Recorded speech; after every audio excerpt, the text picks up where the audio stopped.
வருகிற 13ஆம் தேதி தாவேக தலைவர் விஜய் திருச்சியில் தன்னுடைய பரப்புரையை துவங்குகிறார். இந்த நிலையில் 13ஆம் தேதியே பெரம்பலூரிலும் அவர் பிரச்சாரத்தை மேற்கொள்வார் என எதிர்பார்க்கப்பட்ட நிலையில் தாவேக கட்சி நிர்வாகிகளுடைய அலட்சியத்தால் தற்போது வரை அந்த மாவட்டத்தில் விஜய் பிரச்சாரத்திற்கு அனுமதி வழங்கவில்லை என்ற தகவலை மாவட்ட காவல்துறை தெரிவித்திருக்கிறது. அது தொடர்பான ஒரு அண்மை செய்தியை பார்த்து கொண்டிருக்கிறோம்.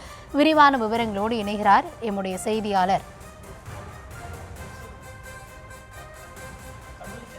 தமிழ்ச்செல்வன். வணக்கம். தற்பொழுது வரைக்கும் தாவேக நிர்வாகிகளுடைய அலட்சியத்தால தான் பெரம்பலூர்ல அனுமதி வழங்கப்படாமல் இருக்கிறது. அழைத்தும் அவர்கள் அந்த ஆலோசனையில கலந்து கொள்ளவில்லை என கூறப்படுகிறது. என்ன நடக்கிறது? விரிவான விவரங்களை வழங்கலாம்.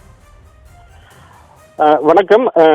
அதாவது பெரம்பலூர் மாவட்டத்துல குன்னம் மற்றும் பெரம்பலூர் பகுதியில் தமிழக வெற்றி கழகத்தினுடைய தலைவர் விஜய் பிரச்சாரம் மேற்கொள்வதற்காக செப்டம்பர் மாதம் 6ஆம் தேதி கட்சியினுடைய பொதுச்செயலாளர் புஷி ஆனந்த் மற்றும் கட்சி நிர்வாகிகள் பெரம்பலூர் மாவட்ட காவல் கண்காணிப்பாளரிடம் மனு அளித்திருந்தாங்க. அதன் பிறகு தற்போது வரை கட்சி நிர்வாகிகிட்ட பல முறை மாவட்ட காவல்துறை அழைத்தும் இவங்க பேச்சுவார்த்தைக்கு போகல. இந்த நிலையில அதாவது அவங்க குன்னம் பேருந்து நிலையம் மற்றும் பெரம்பலூர்ல காமராஜர் வளைவு ஆகிய 2 பகுதியில் பிரச்சாரத்தை கேட்டிருந்ததாக சொல்லப்படுது.